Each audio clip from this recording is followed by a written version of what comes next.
Hiya, I'm Kat from Rise Collective. I'm incredibly excited to be backstage at the main stage at We Out Here Festival, talking to the king of Latin soul himself, Joe Bataan. Obviously, you're a long way from Harlem, but you travel all over the world. But in a way, this festival is really a little bit like Harlem. It's like a kind of melting pot where lots of different kinds of music come together. So how do you sort of feel about like the vibe here, the sort of mix of genres, different kinds of music? Well, it's a great opportunity, not only for the audience, but for me. It gives me a time to unify my music sound, which I've been trying to do for 65 years. So the closer I get to bringing people to my way of thinking and to my music, the more opportunities I'll get, and they will. That's really great. Throughout your career, you've constantly been like having to come up with like new names for what you're doing. Not really fitting into the categories of the industry. How do you feel like you've sort of come to like define your music and define your specific vision like that? Good question. For a long time, I had to figure out who the heck I was. You know, um, Being that I had mixed parents and growing up in a Latino neighborhood, my mother's African American and my father's Filipino.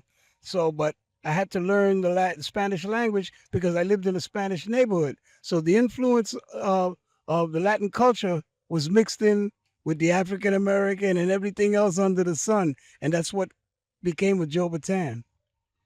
That's really great, and I think that's like a really big part of what like We Out Here Festival is all about is like that mixing. But you sort of come up with a heritage, and then you sort of learn about it more later in life. And I know that you've done a lot of research on heritage. Why do you think it's important for people to like dig into their roots and like learn about their culture? Well, because of history. If you sit on history, you lose it. So if you don't speak about it and you don't carry it on to the next generation, it's forgotten, right? And some history should not be forgotten because you learn from your mistakes, right? So, I mean, the oldest book in the world is the Bible.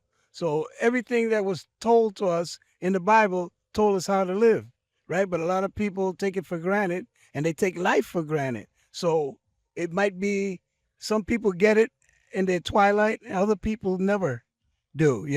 So I like to think that I'm getting wiser in my old age. That's really great. You start all of your shows with a prayer, and God is very important to your work. So why do you feel like it's important to sort of hold religion in mind, even when you're playing secular music? I'm going to tell you a little story and I'll be quick. Back in 2000, I had sort of an episode. I don't know what it was, diabetic attack or heart attack, and I was taken into a coma. I started to bleed out of my mouth, and it wasn't just drops of blood, it was gobs of blood.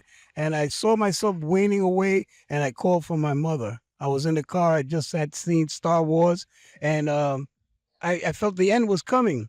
The next thing I woke up, I was in a coma for 12 hours and I was in bed. And then I like to think about this story that I heard that while I was drowning, a hand reached down to me and said, Batan, why do you always think about yourself?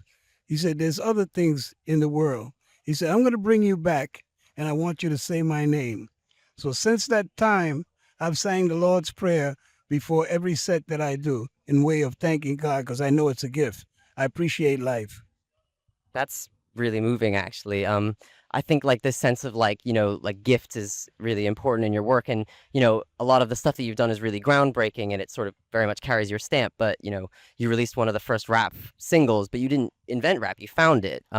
It wasn't, it was something you went out and found before it had a name. What would be your advice for young musicians who want to sort of be at the forefront the way that you were with those kinds of things? Well, it's no excuse. I worked in a penal institution for 25 years with troubled kids. I was a counselor. Uh, and the thing that I used to instill in them was spirit, health, and knowledge. Spirit, you had to believe in something higher power than you know. Knowledge, you do not let one day go by without learning something new. And what is it? Spirit, health, knowledge. Spirit, health.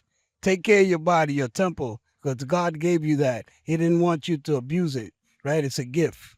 And all those three ingredients spell success. Wow, I mean that's really great advice.